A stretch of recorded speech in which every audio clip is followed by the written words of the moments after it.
All righty out there. Let's get it cracking. Hey, before we get started, I want to start here, right here, because it needs to be said clearly. I don't have a problem with Notre Dame as a program. I respect the history. I respect the brand that Notre Dame has, but I absolutely have a problem with Notre Dame being guaranteed a college football playoff spot just for finishing in the top 12, while other teams has to go through the conference grind. It's not fair. And that's what we're talking about today on this channel.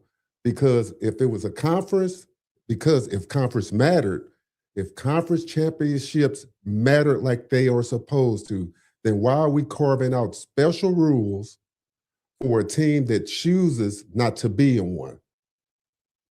It makes no sense at all. Now hit that like, hit that subscribe button, and right now, hell, let's just get to my intro. Welcome to Zone In Sports, your favorite spot for real talk, bold takes, and everything in the zone when it comes to sports. From hard-hitting analysis of the Miami Hurricanes football to the hottest stories across the sports world, we're bringing you that energy, passion, and a little bit of swagger, just like the U. So whether you're tailgating in the Coral Gables or arguing in the group chats or just vibing in your way to work, buckle up. You're in the zone with your host, D. Hamp. Now, how do we get started? We have to go back in time.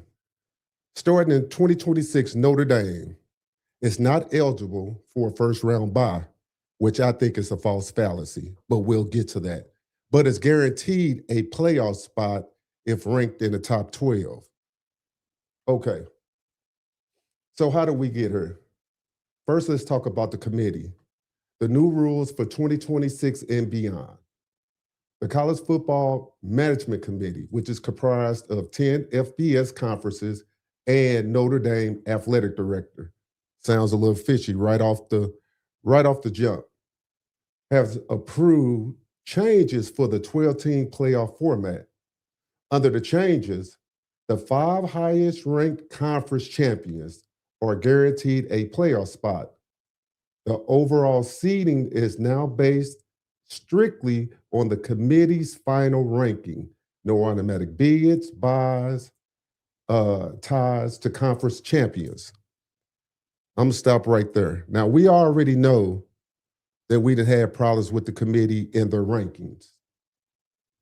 So just taking that into account, you know that we're gonna have some real problems when it comes to the committee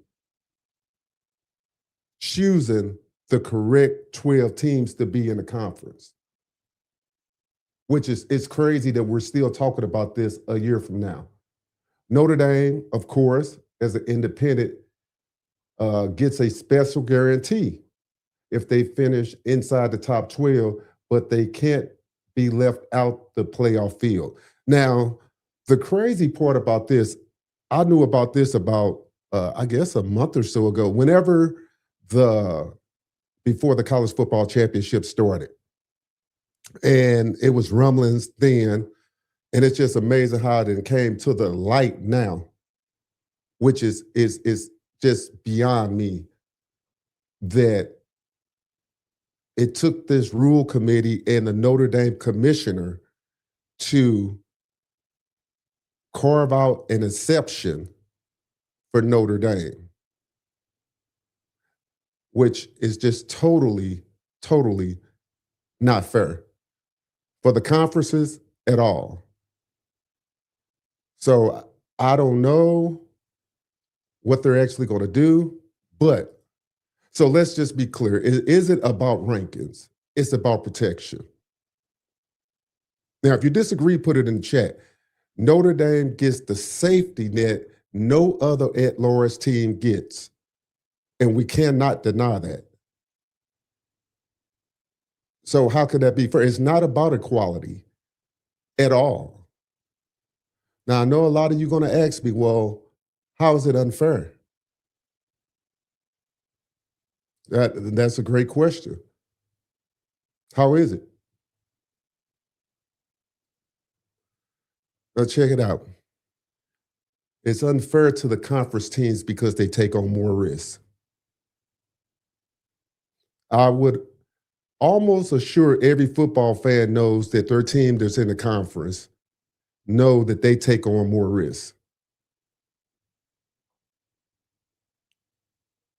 Now, we know why the rules were changed before I get into the conferences and their risks. It was changed because Notre Dame was left out the field. They were ranked, finished number 11th in the rankings in the CFP, and they were left out the top 12 team playoff.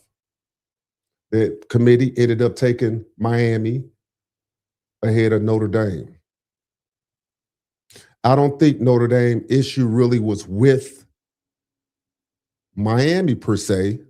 I think their issue, if I'm not speaking from a Notre Dame fan, but I'm assuming from what I done read and what I done heard, was the issue with Alabama. But I could be wrong. If there's any Notre Dame fans in the building, tap in. Now, the CFP instead inserted Miami into the 12-team playoff, which caused all these crazy speculations. But as Mario stated before, the head-to-head mattered, which it wouldn't matter now under the new rules. They would have been left out. That probably would make them happy. They had a team that beat them head-to-head with all these excuses, or they played them early in the season and all that. It didn't matter. Which is why when I go back to talking about conferences, how they are at a disadvantage. So just looking at that and the backlash for them not getting in from especially the Notre Dame fans and their AD was swift. You know, they went out, they lobbied, they went on this lobbying campaign, speaking as if they were slighted because they were left out. Now, they were slighted because of the group of five, which is, we're going to get into the group of five. That's a whole nother can of worms, you know, that they should have been taken into account before now. But in saying that, the conferences, you take more risks. Why? Because, first of all, you play an extra game. You get more chances for injuries. The more games you play, the more chances you got for injuries. Now, some people will say, well, Miami didn't play an extra game. Oregon didn't play an extra game. But the caveat is they are in a conference. That's the caveat, that they are in a conference. They didn't have a choice unless they went to the title game to play that extra game. Now, the margin for error late in the season, how does that affect conferences?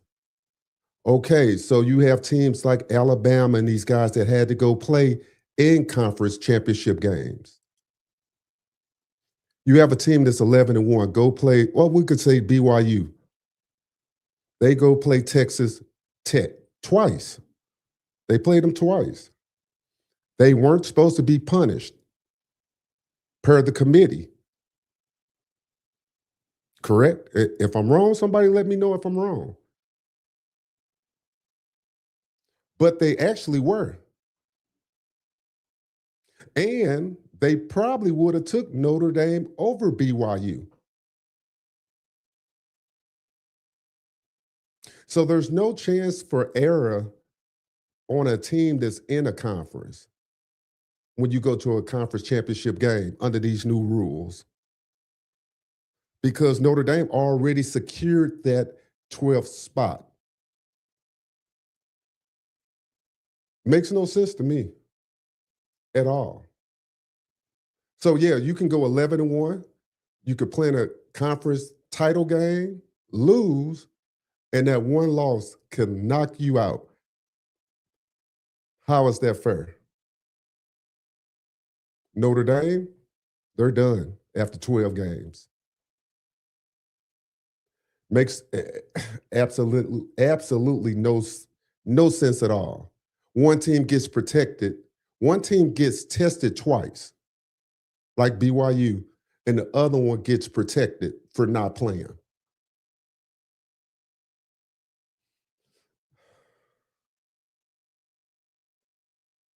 It's just sometimes you just get baffled by some of the rules that they come up with for these for these uh for these teams. Well, not even for these teams, for Notre Dame. I'm just going to be honest. You know, conference championships are being devalued. Now, we'd already heard this, the talking heads talking about the conference championships have been devalued. Now, what's my take on that? I think it's only been devalued for the teams that say that they don't want to be in a conference because they want to say, well, we're at a disadvantage because we're not in the conference. We don't get to play in the conference championship game. Well, get your ass in the conference. It's pretty simple. Conferences are supposed to mean something.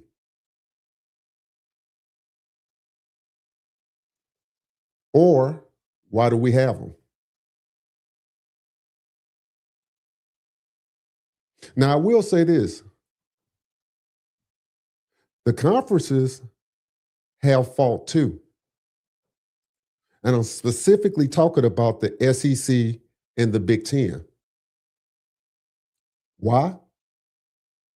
Because they the ones wanted to have a super conference.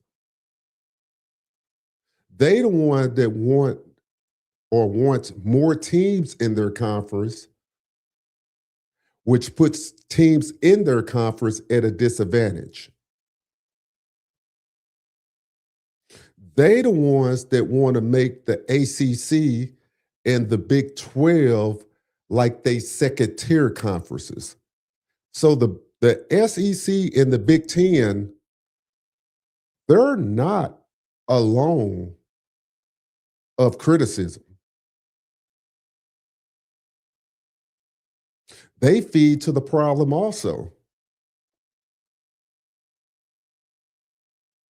For the simple fact, it's all a power game. They want power. Notre Dame, as an independent, wants its own power.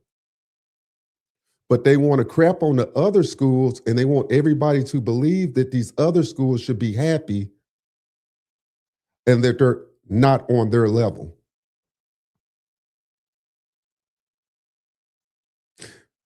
For those out there that know, Notre Dame basically plays a ACC schedule. Basically, a Big Ten team sprinkle in that used to be a Pac-12 team. But tell me this, if Notre Dame goes out next year and say they lose to Miami, runs the table, Miami loses to, let's say they lose in the ACC championship game to Clemson. I'm not saying that that's how it will be, but say it would happen. Clemson gets the automatic bid or gets the invite. Miami gets left out now, and Notre Dame gets in. Makes no sense to me. You know, the automatic bids already water things down. And that's the crazy part about all of this, is that I think the JMU and the Tulane kind of tilted everything in a bad way. But that's still no reason to carve out an exception for Notre Dame. And Mario Cristobal, for those out there, said it so eloquently that what you do on the field matters. However you want to look at football, What you do on the field matters. Notre Dame gets playoff access without winning anything. And I'm talking about anything for as conference championship. They got the what's the word I'm looking for? They have the ability to sit back, pick their schedule. And I heard a lot of people say, well, they play Miami, and I'm not just talking about Miami, I'm talking about just anybody in the ACC or wherever. They played some of the same teams Miami played. True. But do you know this? If you watch NFL, college football, or whatever, when you play in a conference, you play these teams every year. So every year, these teams have tendencies. That's where rivalries come from. That's why you always hear teams play you tougher in conference because they know your tendencies. Notre Dame doesn't have that. If they played in a conference, whether it's the ACC, whether it's the Big Ten, whether it's the Big 12, SEC, these teams will have a lot of film on them. They will see them every week within the conference, and they would know their tendencies. When you play in a non-conference team, it's not the same. It's not the same scouting reports. You don't see these teams every year. I think Miami plays them once next year, and then I think, if I'm not mistaken, they go on to play Clemson. I don't think Miami is on the schedule. And so let me get this straight. You can theoretically win the Big 12 or the ACC and still be sweating on selection day. Theoretically, you can, because there's no automatic bids anymore. Strength of schedule. Do we trust the committee with their strength of schedule? I mean, rhetorical, you just reward. Are we here rewarding teams or rewarding a team for championships or brand names? Because I've heard it all. Notre Dame is a brand. What the hell do that got to do with what you do on the field? It's a lot of brands in football. It has no bearing when you line it up and you play on the field what your brand is.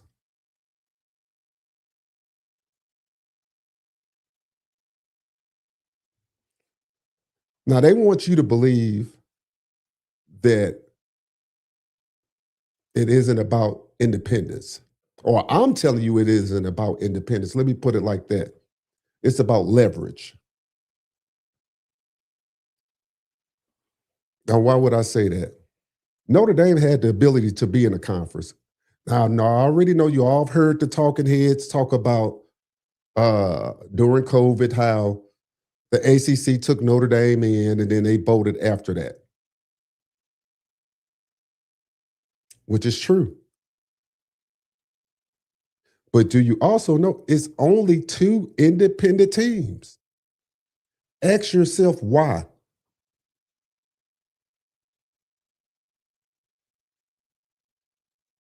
Notre Dame chooses not to play in the conference.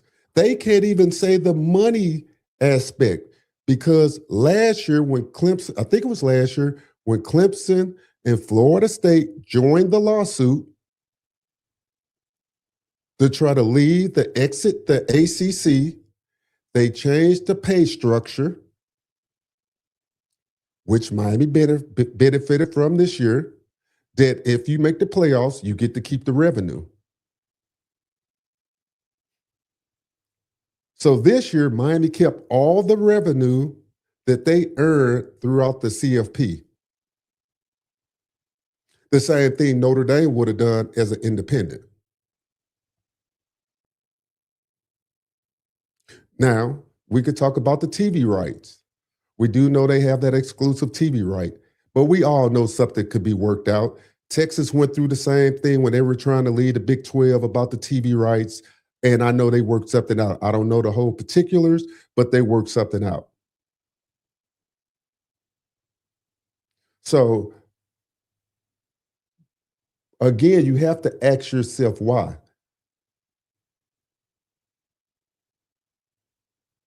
Why would the CFP bend the rules after backlash from one school?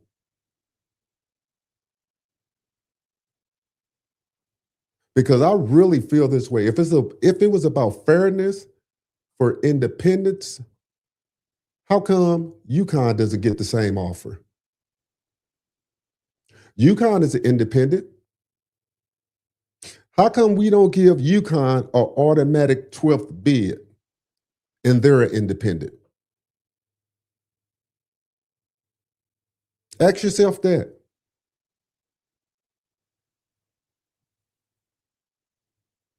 So that tells you that it's not about independence. We're not doing that for all independent schools because they would have the same deal.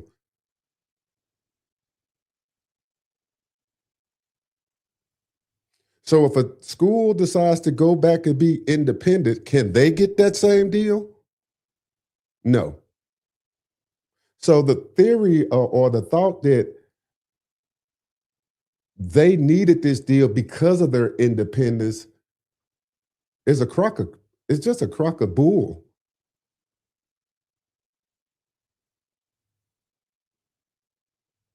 You line up and you play, and if you're one of the better teams and you don't lose to the team that beats you, then of course you should get in. But when you start carving out exceptions, then you lost me on that. And I always hear these arguments out here. Notre Dame scheduled tough games. Notre Dame scheduled tough games. So do teams in the SEC. So do teams in the ACC. So do teams in the Big 10, Big 12.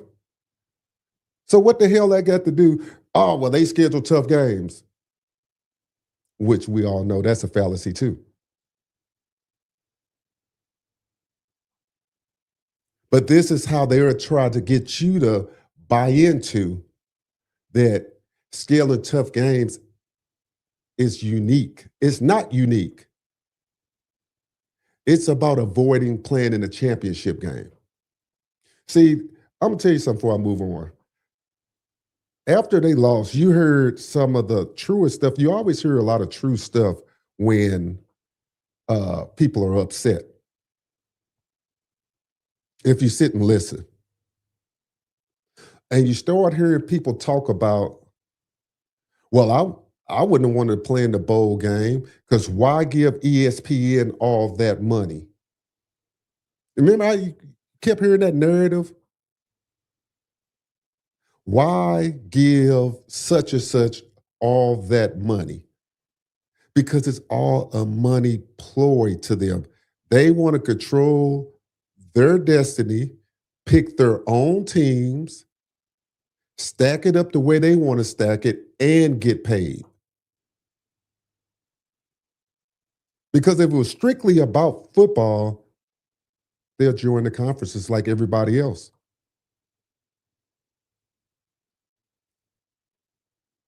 You always hear they got snubbed. Well, shit, teams get snubbed every year. Go back and let's talk about the old Florida State team. Now, I will be honest and transparent. I think the CFP made the right decision not putting Florida State in just only because when the quarterback got hurt, we all remember they did not look like the same team. But in saying that they made the right decision, or I thought they made the right decision, let me say it like that, they earned the right to be in the playoffs that year. So you can't go back, and this is what I don't trust about the committee. You can't go back and keep saying and put everything in the committee hands and do backroom deals to ensure teams get in. You lose credibility. Notre Dame is not the first team to get snubbed. Welcome to college football. Teams get snubbed every year. That's not a reason to rewrite the rule books because one team or one program got snubbed. Ridiculous. Some people say, well, they can't get a bye anyway, but they can. Say Notre Dame runs the table. They finish in the top four. Say they have one loss and finish in the top four. Theoretically, they can get a bye.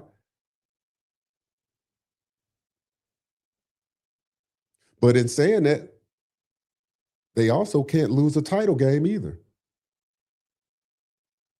They don't have the same risk as the other conferences. So if you don't have the same risk playing the same sport, you're putting other people at a disadvantage. This is what people's not understanding. Every team that plays try to get to a championship game to make the playoffs. Some don't get there and get at-large bids. But when you come in knowing that you don't even have to get to a championship game, you're putting the teams in conference at a disadvantage. Which is not, it's not rocket science. You cannot give someone less upside and less risk and call it fair. You just can't do it. Now, it's crazy. Now, I'm going to drop a link out here for anybody that want to chime in or tap in or whatever and spark this debate. But should conference champions always be valued over independents? That's an interesting take. Now, I'm not big on so-called conference loyalty and all of that stuff. You know, I support the Canes. I love good football teams. I like Notre Dame as a team. I love Marcus Freeman. So, like I say, this is nothing against him, the football team itself. The players just play. It's against the establishment. It's against the entitlement. It's against the power system. The same way that I've came on here before and railed against the SEC and the Big Ten for trying to flex their power and trying to act like they are better than because. And that everybody in their conference is better because.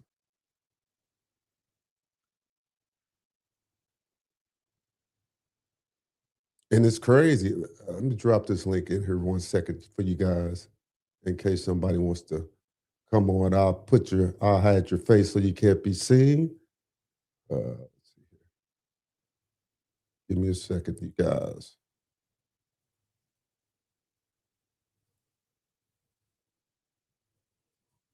And I'll go back and read some of these comments before I move on.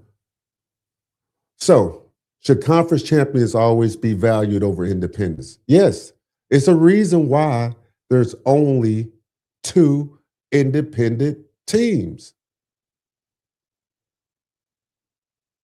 This is not by some design. It's a reason why Notre Dame has all their other teams in a conference. And then people try to act like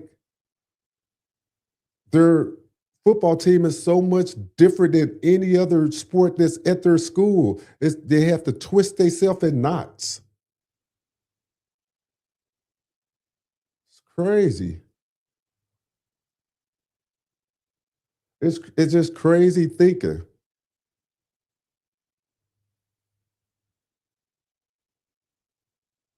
Now, before the rule change, this is the crazy part. The CFP was determined by the committee rankings and metrics. Notre Dame, despite being ranked 11th, could have been passed by other teams with conference championships or better perceived resume. Now, I like how they use the word perceived. If I beat you head to head, is it perceived?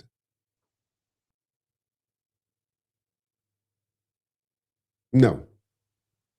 I proceed to beat you head to head. I beat you head to head.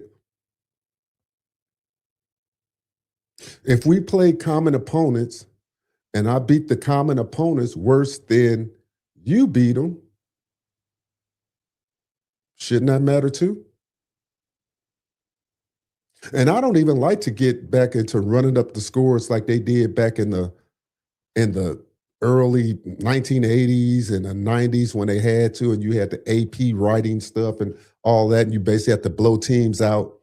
That's another debate. But still, it's just crazy to me just to even think about that. Notre Dame is unique in its independence. I'd heard that before. They're so special because they're independent. It was a lot of independent teams in the 80s. But you know what? They joined conferences. Now, some will argue and say they joined conferences because of the money disparity, and Notre Dame found the lane where they can be bankrolled and didn't need the conferences to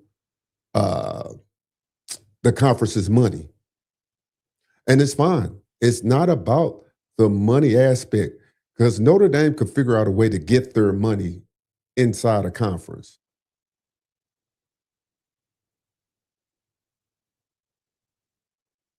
They could. Now, some people will argue that they want the ability to keep their brand front and center. And how do you do that? Picking and choosing.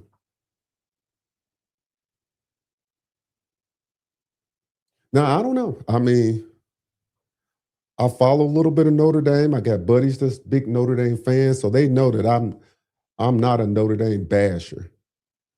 Like I say, it's all about the administration and it's all about the higher ups.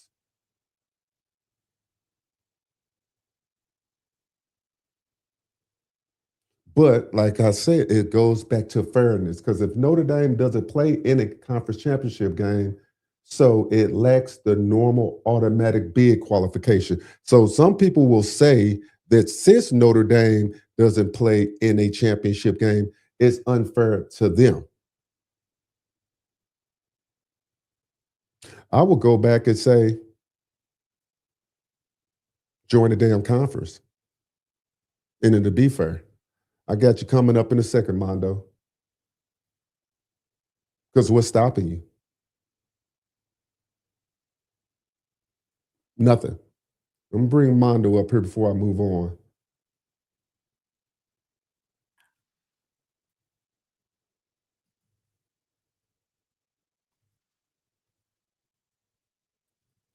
All right, there you go. What's up, my brother?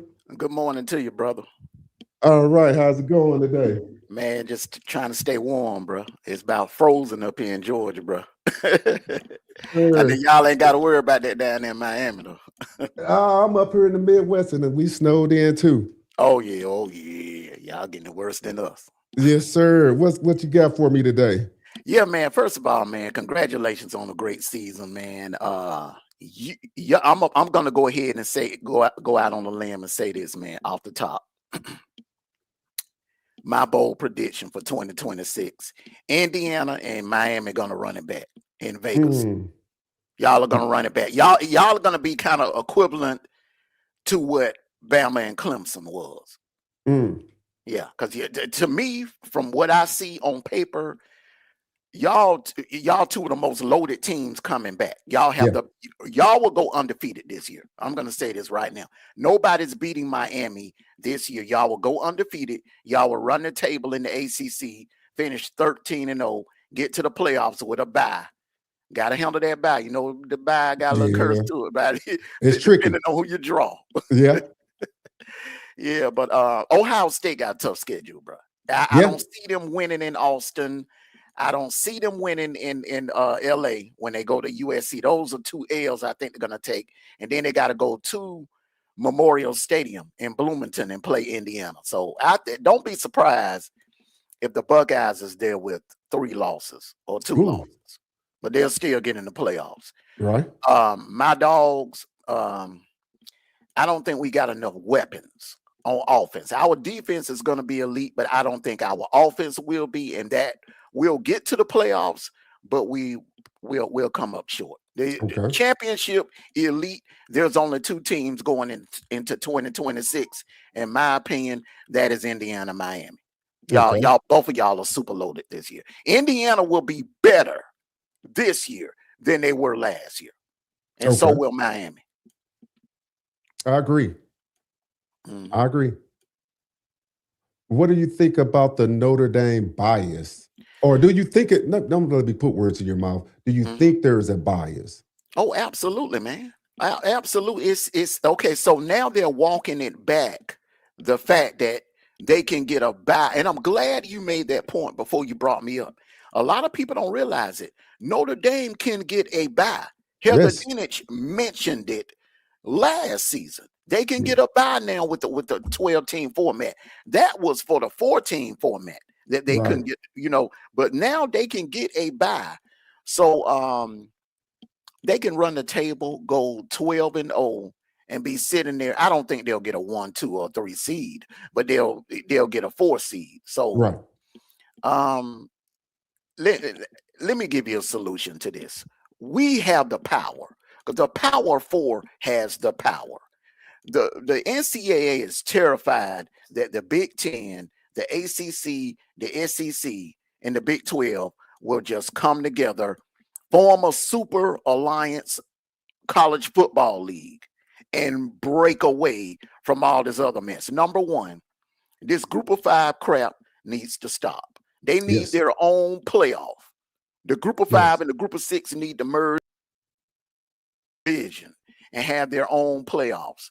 Notre Dame, what we need to do as a power, and I'm talking about the ACC, the Big 12, the SEC, and the Big 10, boycott playing Notre Dame. Do not put them on your schedule. Force them to join a conference. Just blackball them.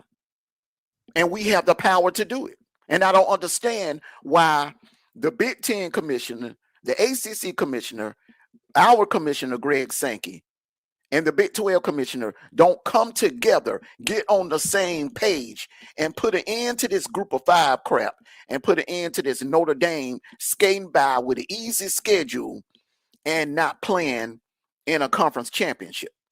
And you know why? Because it reminds me of the Republican-Democrat thing. They at odds in public, but behind closed door, they friends. Getting money. That's why. Absolutely, man. Absolutely, brother. But that would be, they're gonna have to force their hand, D. That's because they're not gonna do it on their own.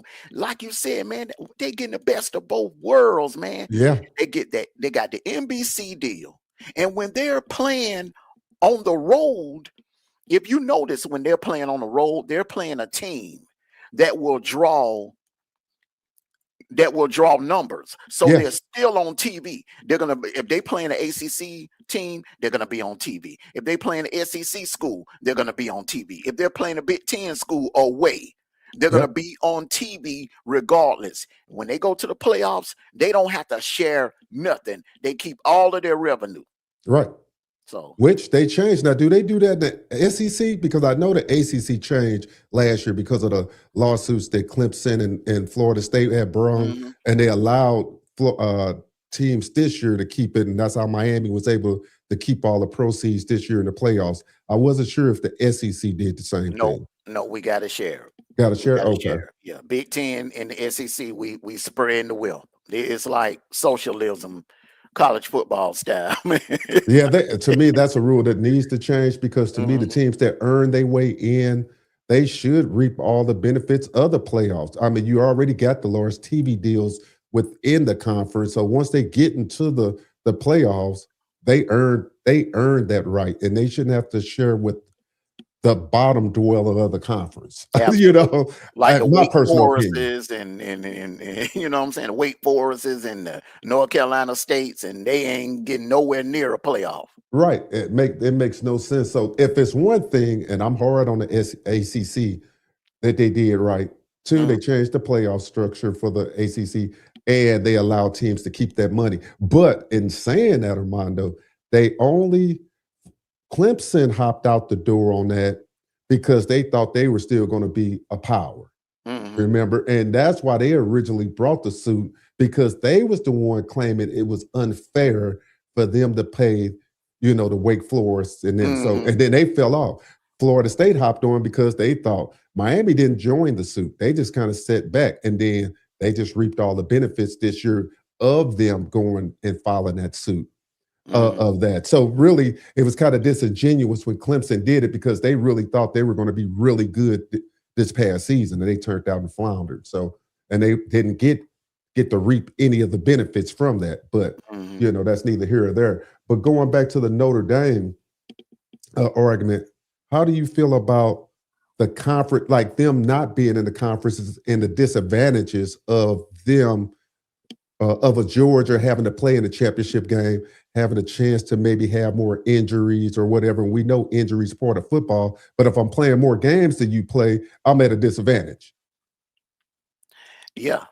Um, and also you got to look at it as well, like the conference rankings, like Vanderbilt. The main reason why they didn't make the playoffs, in my opinion, because they lost to teams that were in front of them. They lost to Bama. Right.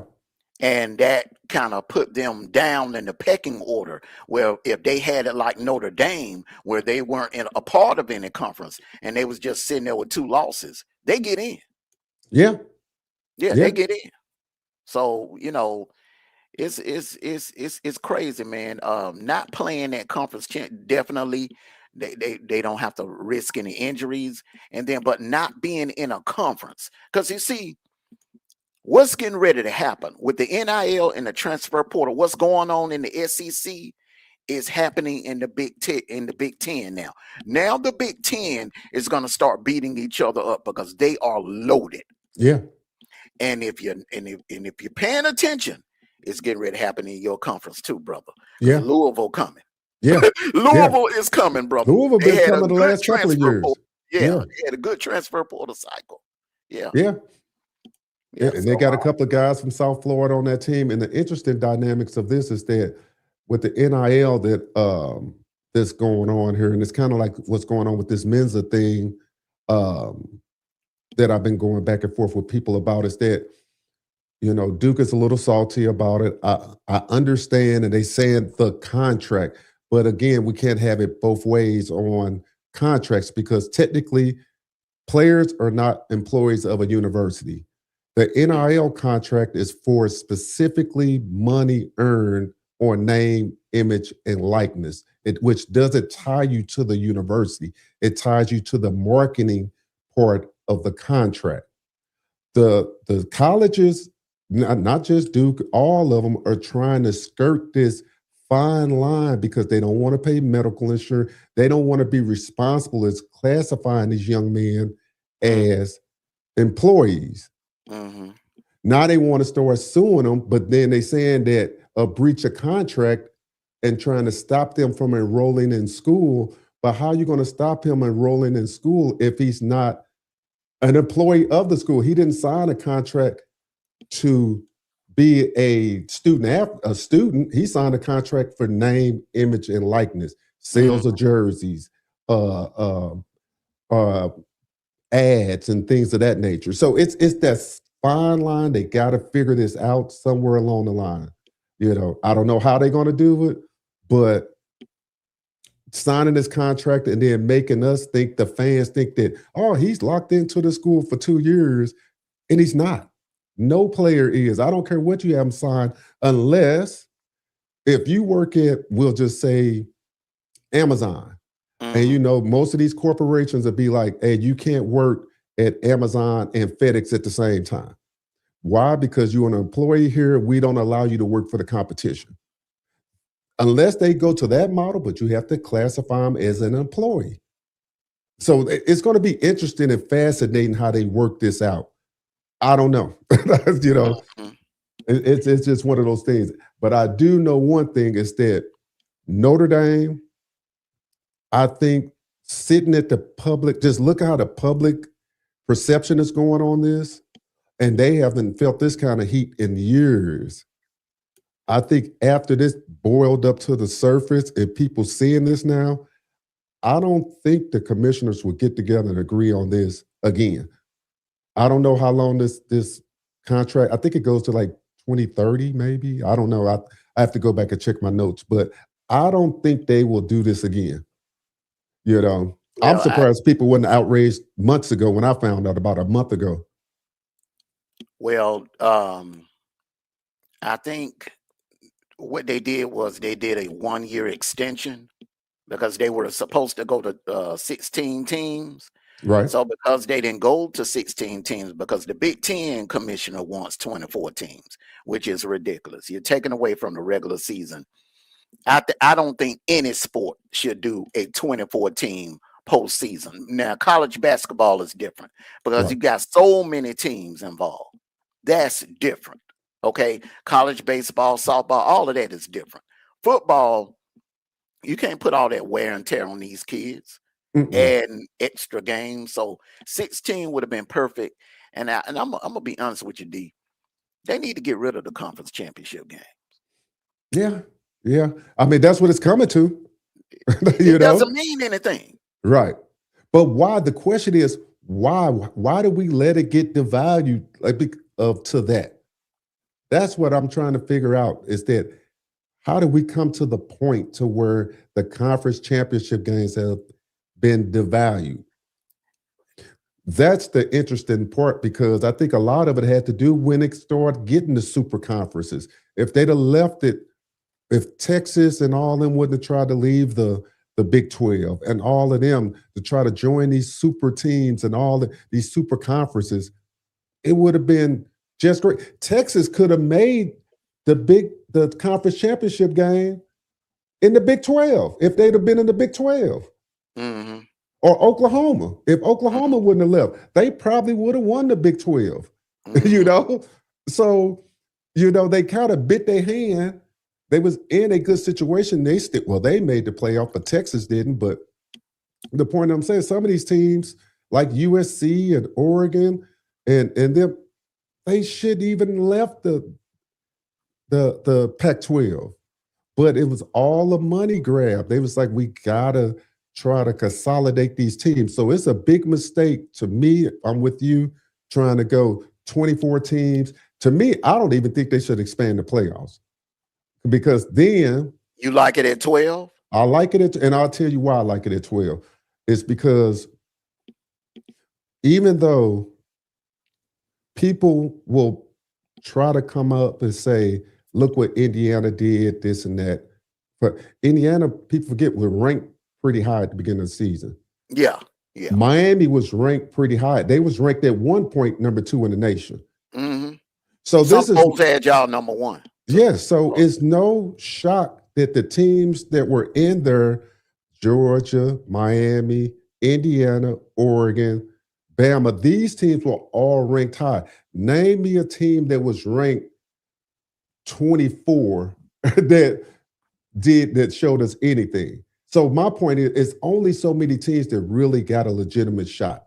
Mm-hmm. I think if you get the 12 best teams in there, if you took out Tulane and JMU, you would have put in, and I even have to say, because I don't even want to be disingenuous to BYU.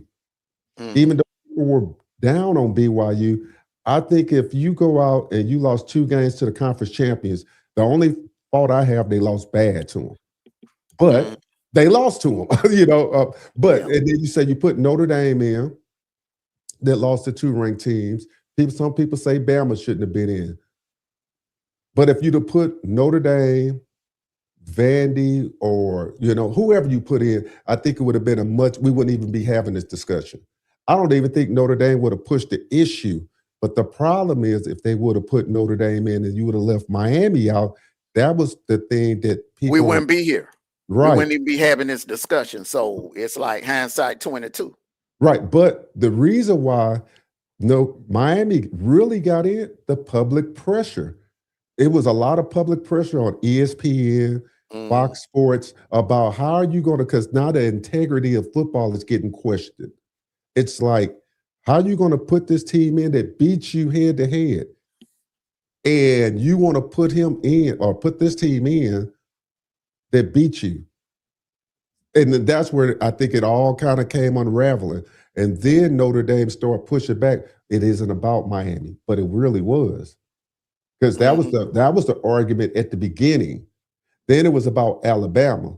But I even went to back for Alabama because I was like, they played in a conference. As bad as they look against Florida State, I really didn't think Alabama was as good because we know Florida State was trash. And, Castellanos, he basically carried that team. But overall, they just wasn't a good team this year. And when Bama basically got smoked by them, I was like, there's something wrong with this Bama team, because they got beat bad by them. And but the South Carolina game was a red flag too. Yeah. South Carolina dominated Bama the entire game until the last 2 minutes. But even in saying that, I gave them the nod. You know why? Because they played in the conference and they still had to go through the rigors of playing teams that you normally play all the time. That's the difference. If I'm picking and choosing, oh yeah, I got all this talent, which we will not deny. Notre Dame has talent. But they can pick and choose who they play. They can say, hey, we're going to play one decent team or one good team. And then, hey, even if we lose that game, we could play mid-tier teams in the other conference.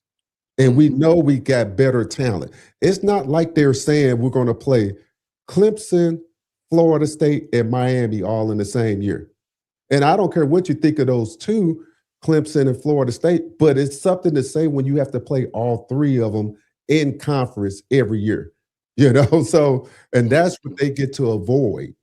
I think a lot of people miss the thing about the conference play. Say, well, they play tough games. They play USC. Okay, which USC ain't playing them, which to your point, USC said, why play them?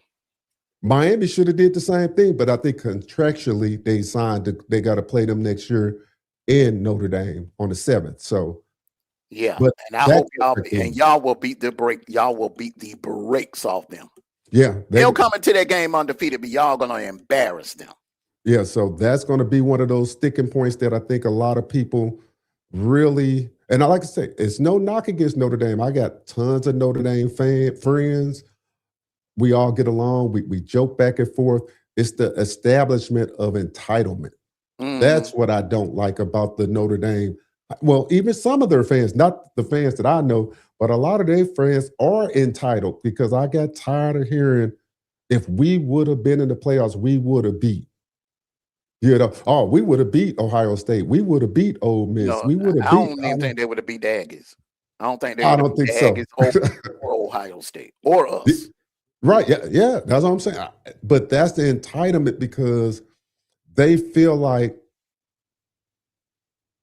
it's an interesting dynamic of what I hear from Notre Dame fans, and this, I think it harkens back to how they AD think. When you come from these elite universities, private school type stuff. And it's kind of, it's a weird dynamic, and it's just to the point to where you got to stop talking and get into a conference.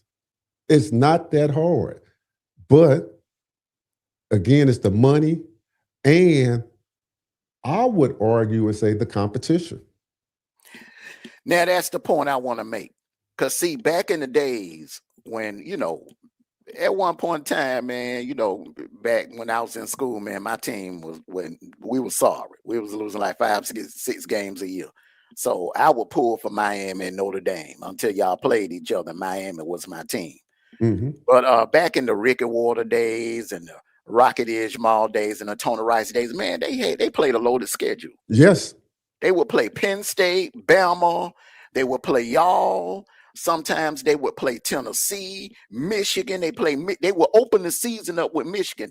Their schedule they play now looks nothing like what what's the old guy? The old guy that used to be Lou on Holtz. ESPN. Lou Holtz. Yeah, man. Lou Holtz. He didn't duck nobody. Right. It seemed like, man, the Notre Dame of today, they're ducking competition.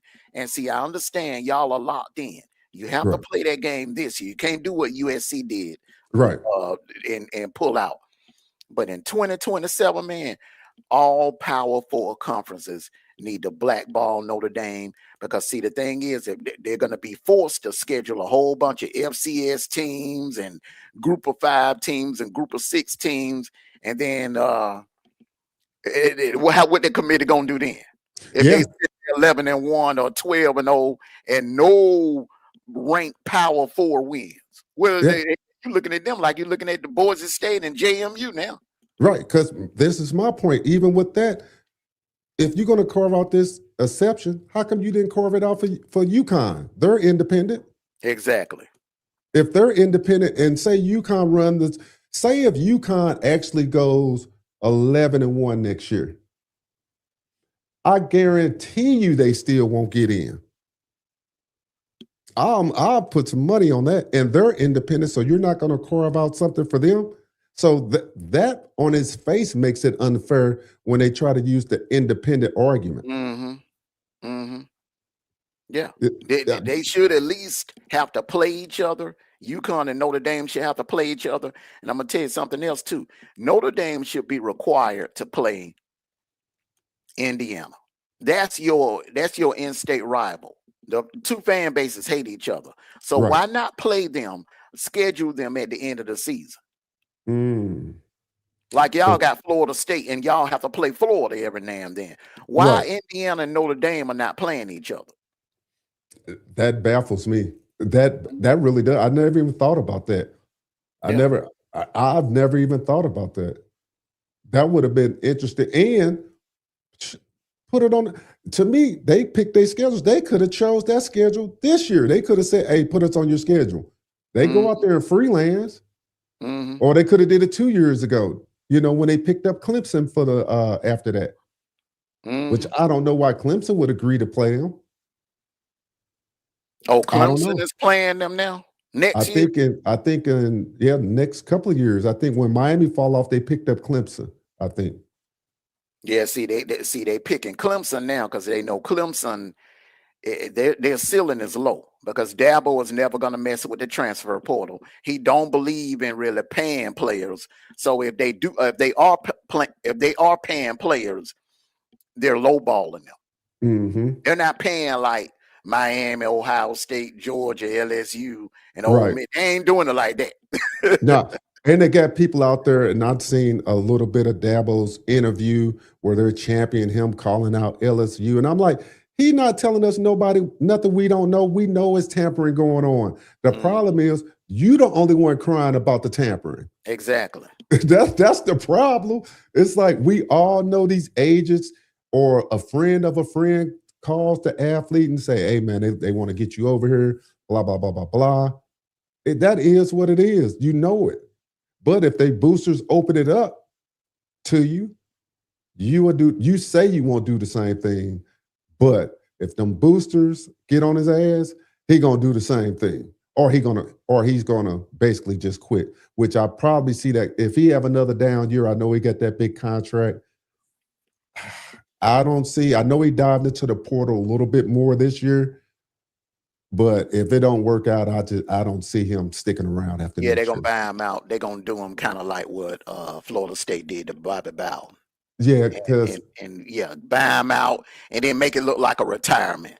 Yeah, he doesn't want to get with the times. And hey, I mean, to each his own. I mean, I don't knock Dabo for what his beliefs is, but he has to go by the way of college football. and Mhm. you got to put product out there, or else you're going to lose product.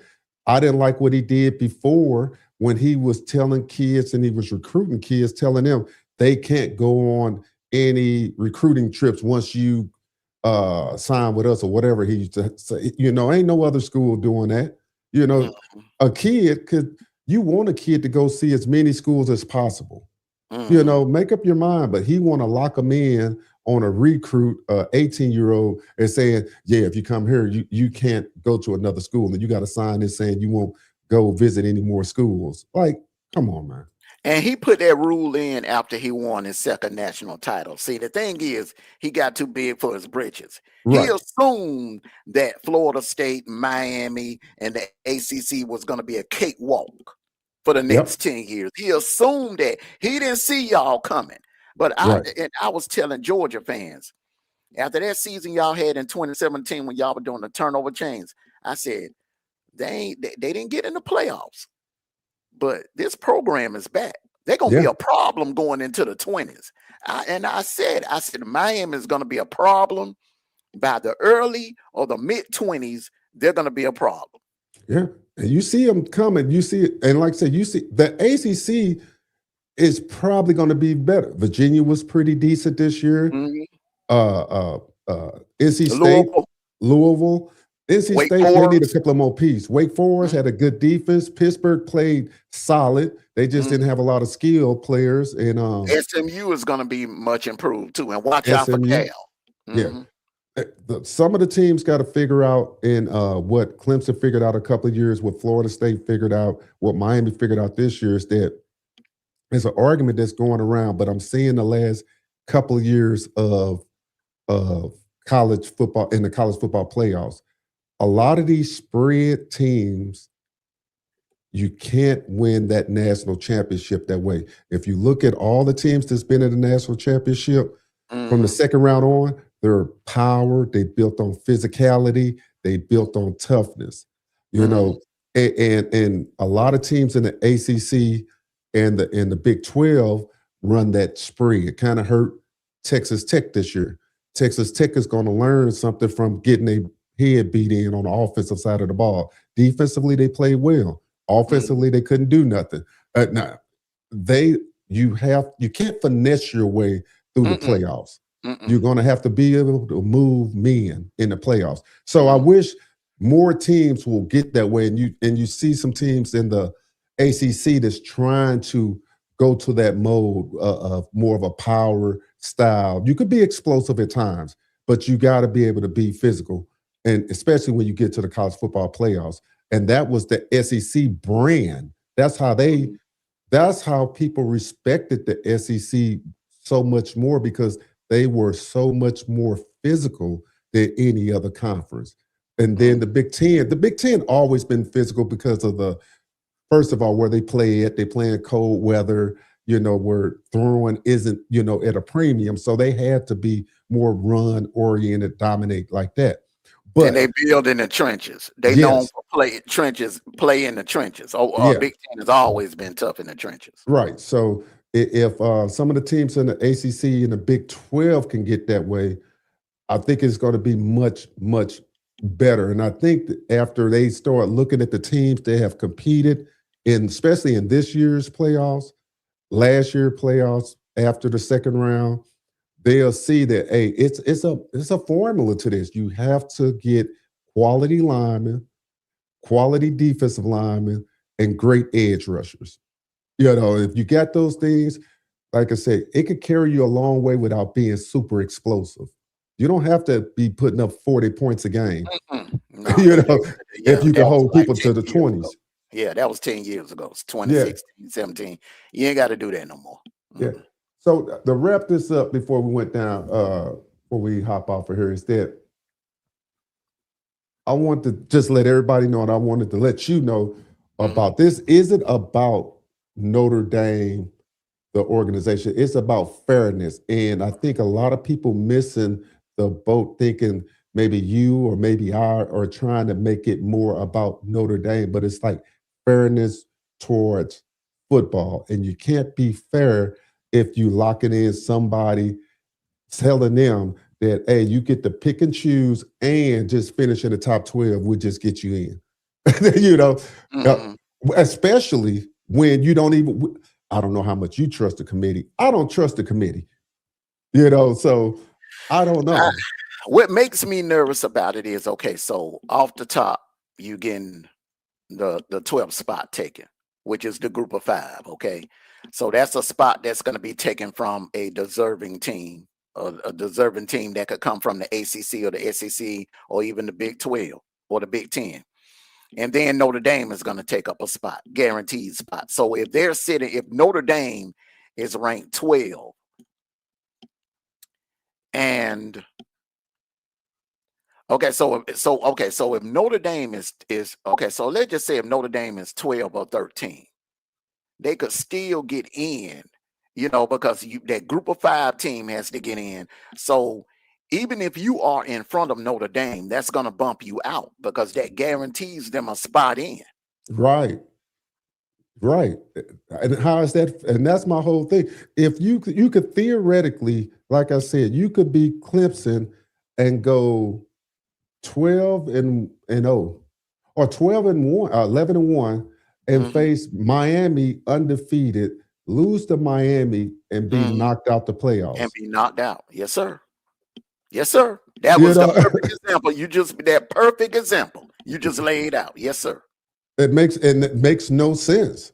Mhm. I mean, to guarantee that spot, and you could have watched Clemson all year, and Clemson could be beating heads, just couldn't beat them that one time. And Notre Dame has been beating up on Pitt and whoever else, Boston Mhm. College and all these teams that they play every year, and Mhm. Stanford. Mhm.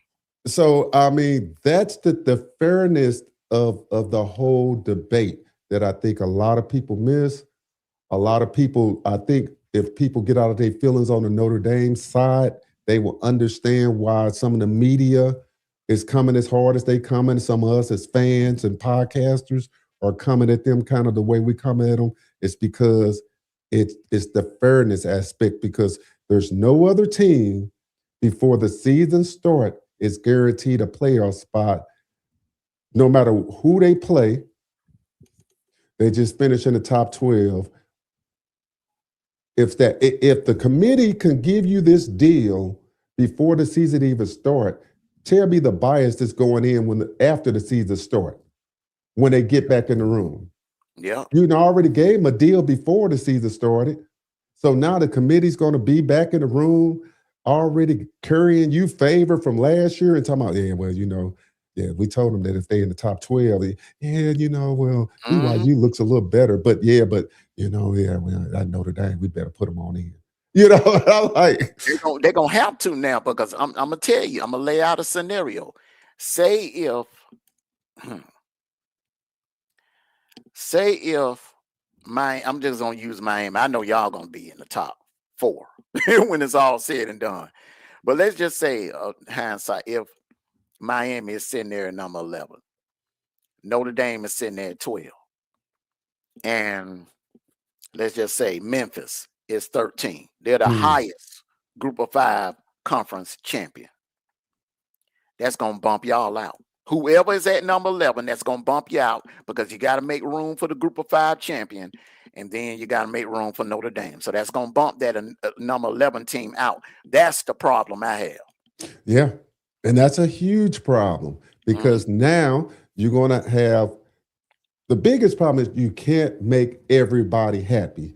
That's Mm-mm. what they did when they went behind the rules, and you can't buckle under public pressure. That's the problem. That's how the NCAA get into all this problems that they got anyway with NIL and all the other stuff, is because they keep caving to public pressure. Mhm. And if you keep changing rules, you're going to always keep having problems. Now, Notre Dame is the problem this year. Next year, it's going to, trust me, it's going to be somebody else if they get left out. Mhm. Now, they won't have the same pool or the same weight as Notre Dame. That becomes the issue. It's because what we're saying is you're only carving this out for Notre Dame because they're Notre Dame. And you ain't Mhm. doing this for another school. Mm-mm. Mm-mm. Because, They didn't hey, even do it for Bama, and I was right. shocked. Right, right. Yeah, because they got left out, what, 2 They years got ago? snubbed last year by Yeah, okay. SMU. And we Yep. all know, the whole world knows that Yeah. SMU had no business. But hell, y'all should have got in there before SMU. Yeah, SMU was, yeah. Right. I think Yeah, Miami SMU and Bama won, got snubbed wait a last minute, year. SMU won the conference, didn't they, last year? No, they were No, runner-ups. They lost. to Clemson, right? They Mhm. lost to Clemson. Yeah, okay, yeah. That's right, that's right. And they got in and got blowed out by Yeah, Penn State. Man, that game was over with in the first quarter. yeah, yeah.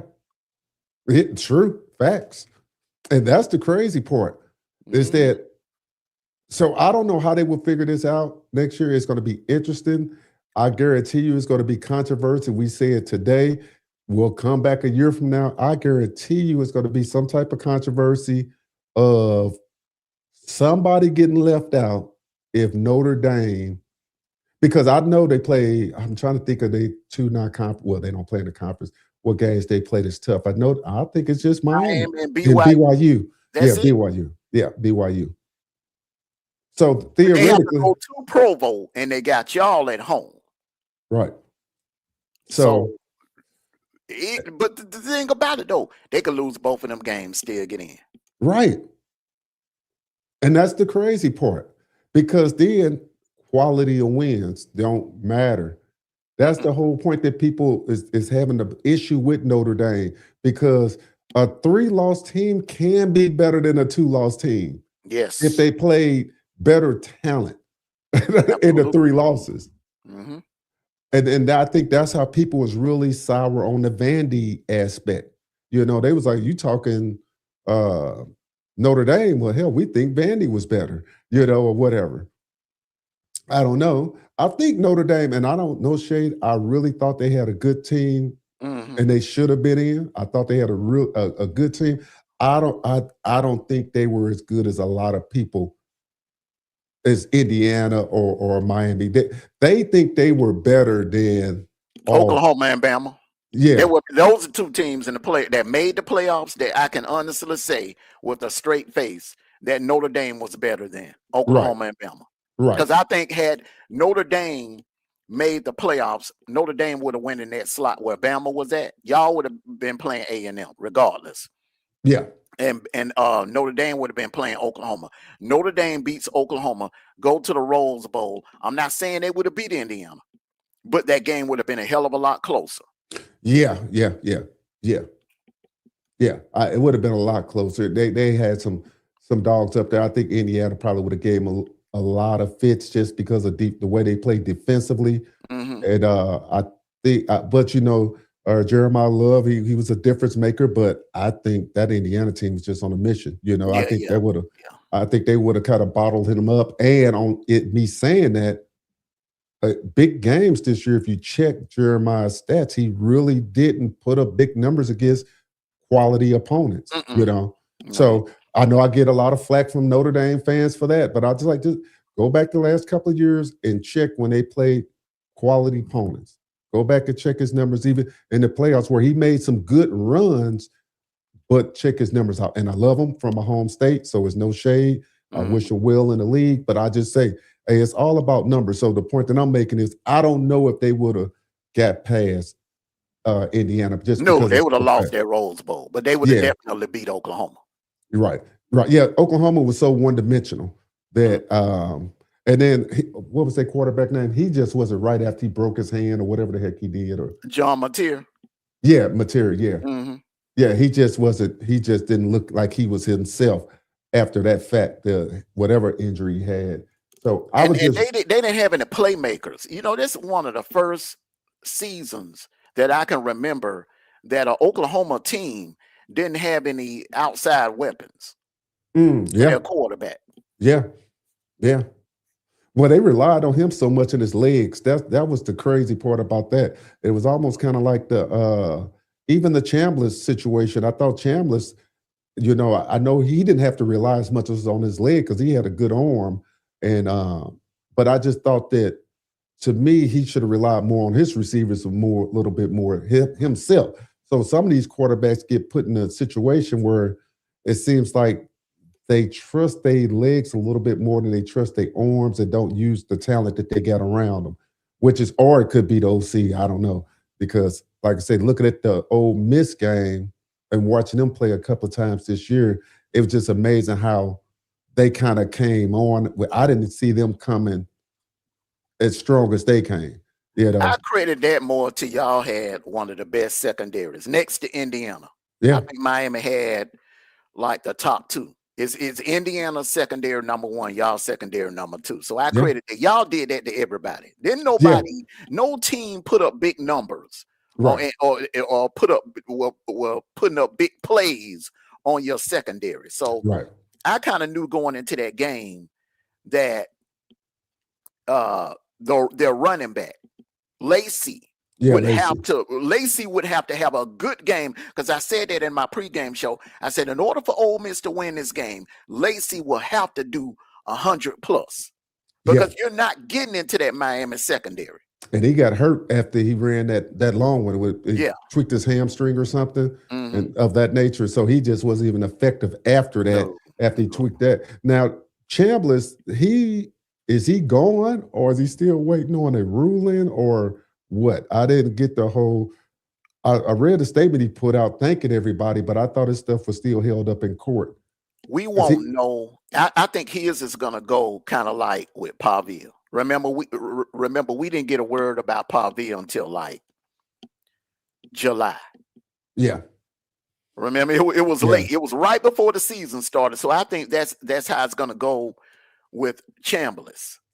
The interesting thing about that, they said that that's kind of what they was hoping for, because he would still play, basically. You know, they hoping that if it gets held up in court, he could still be on campus and still play. Now, I don't know if that will work out, because then what are you going to do about your draft stock? You know, because I don't think he participating in the Senior Bowl. So, I mean, I don't know. Well, he's not a senior anyway. I'm going to be honest with you, D. I don't think he will get.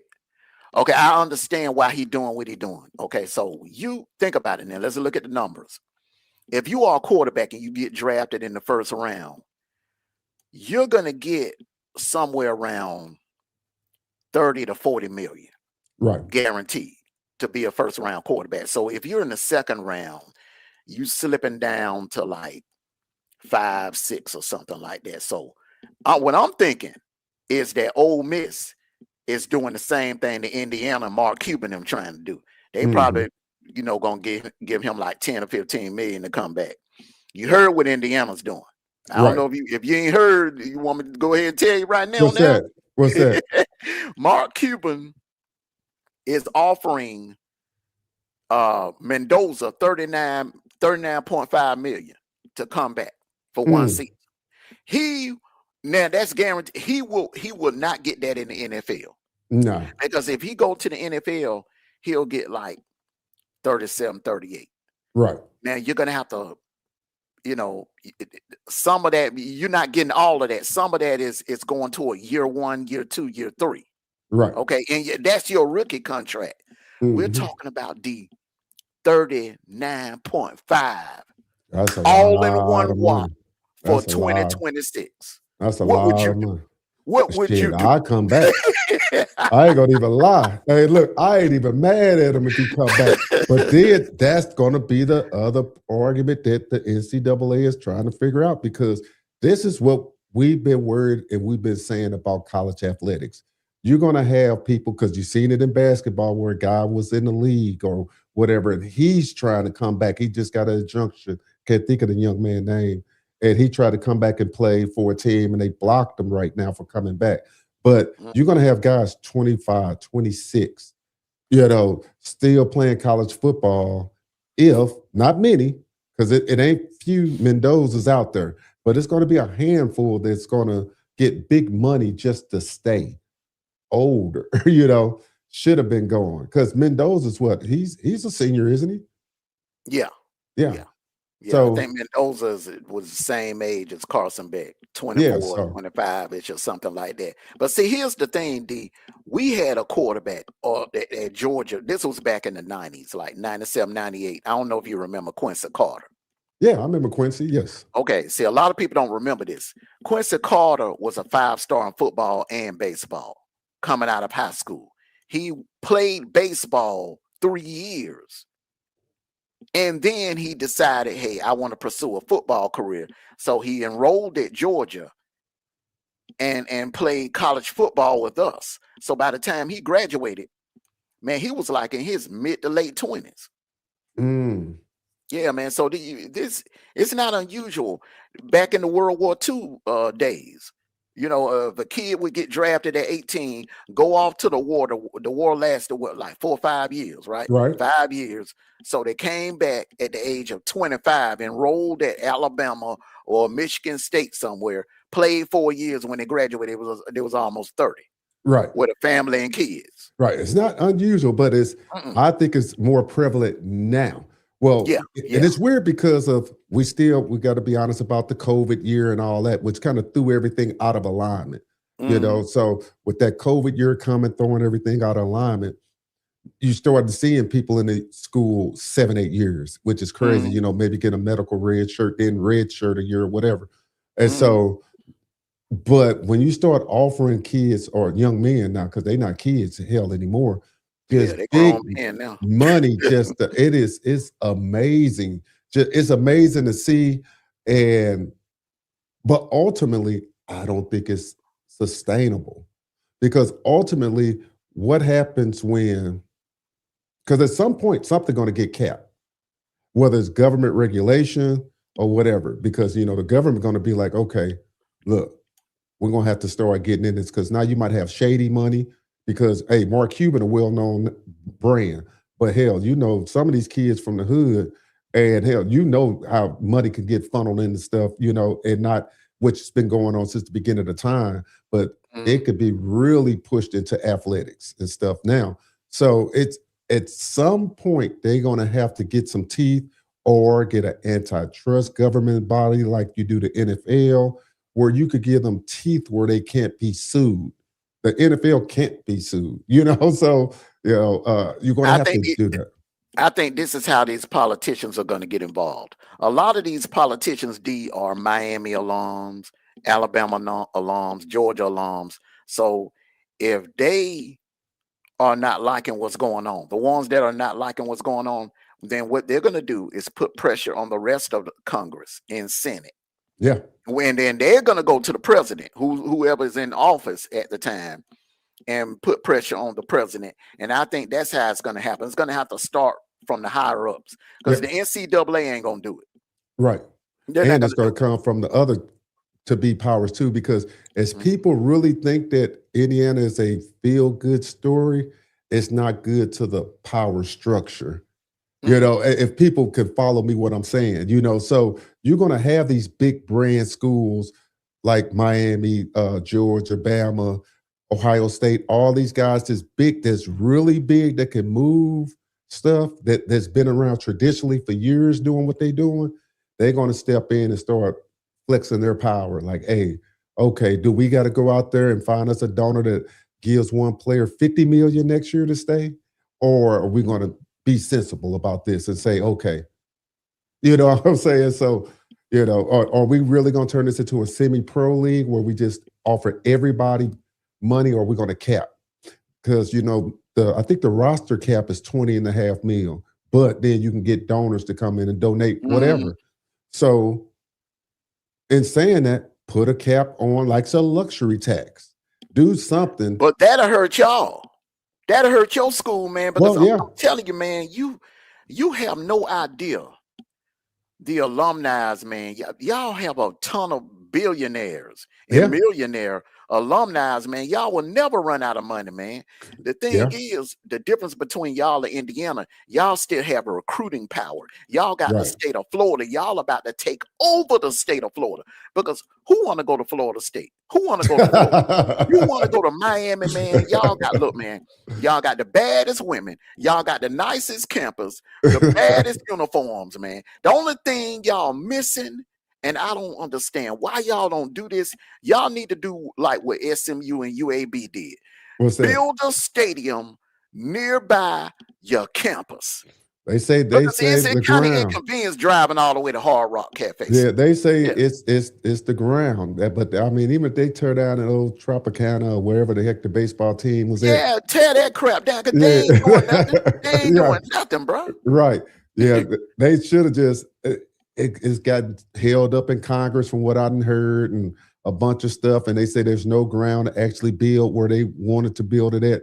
But it is very much an inconvenience for the student body. And a lot of people don't understand that even though it's not that far from the campus to the Hard Rock, it's the traffic. And you asking students Yes. to get on the bus for a 45-minute few couple of mile ride there and back, or 30 minutes there and back, depending on the traffic.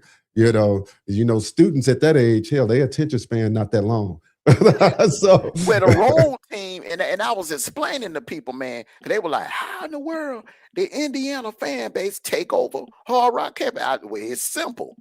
Indiana fans, all they had to do was buy their tickets and book a room close by the damn stadium.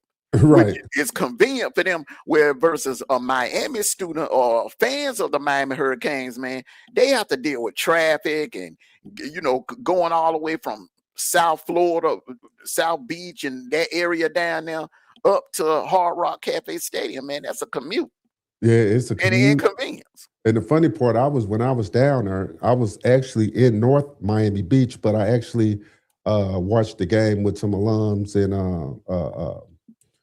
the old running back coach for the 2001 championship team, Coach Don Solinger. Me and his son watched the game together. So, and my buddy Eric, and we wanted to be closer up there, so we were more up in the neighborhood. We wasn't that far from the stadium, but yeah, it is such a hassle, for the student body, and that's what I try to explain to people when they say, "Well, Miami don't sell out the game."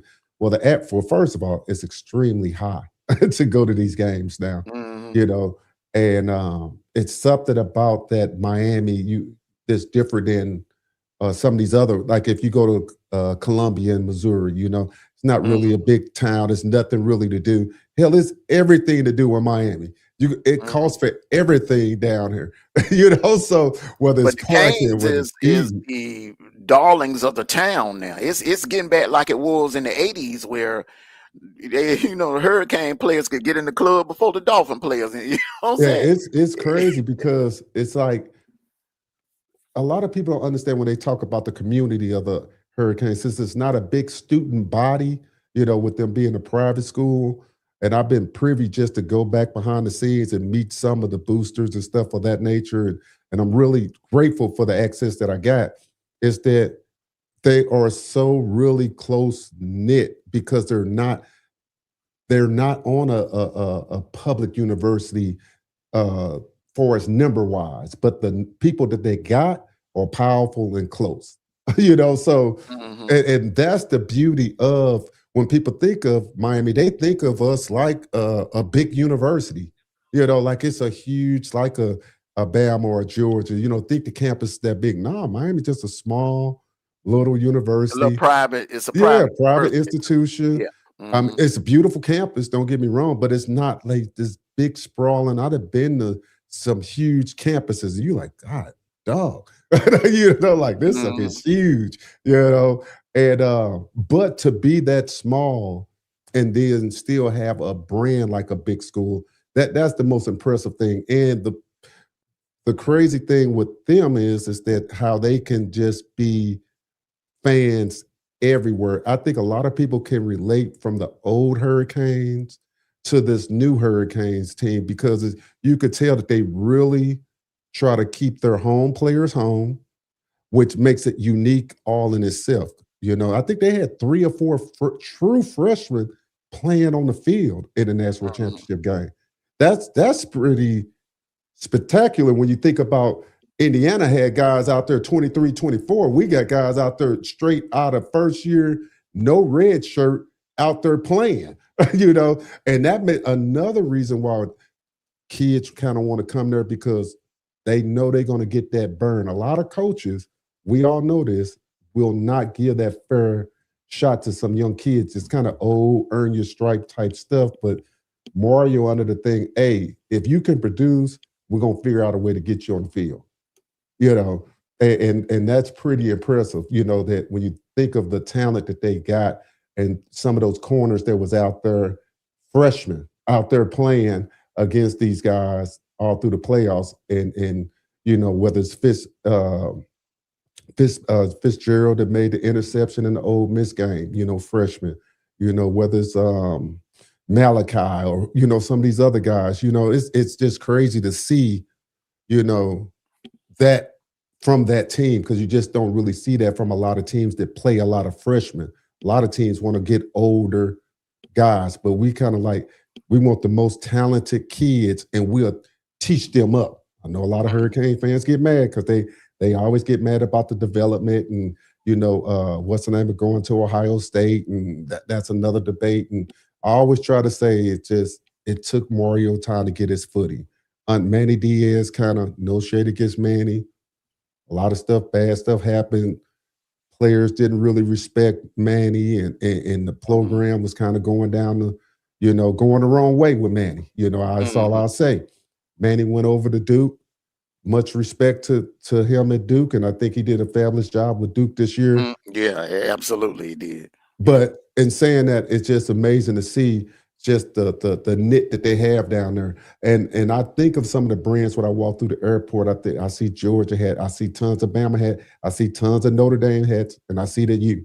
You know, and I always know when you go out there and you see the U, people will yell from across the U. You know, so it's just a crazy feeling and a crazy thing. So, but we're gonna wrap this up. I really appreciate you coming on, Mondo, man. And hey, I appreciate you having me, brother. I do got to get over to your channel and tap in with you when you discussing something, man. So I'm gonna check you out.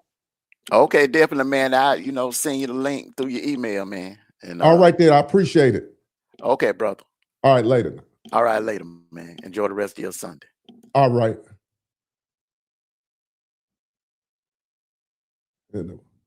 All right. Well, I tell you what, guys, we get ready to get up out of here. Look, I appreciate y'all tapping in with me, man. Look, if y'all get in the comments, man, like and subscribe, share this content. Also, man, look, beat it up, man. Is Notre Dame being treated fair? Or take that back. Is conferences being treated fair, or are we giving Notre Dame preferential treatment? I think we all know the answer here. Anybody that's in the conference, I don't care if you from like NC State, the Wolfpack in the house. I don't care if you Miami. I don't care if you Duke. I don't care if you Georgia. I don't care if you Bama. Y'all all know this ain't right. Until next time, I'm D-Hap. I'm out of here.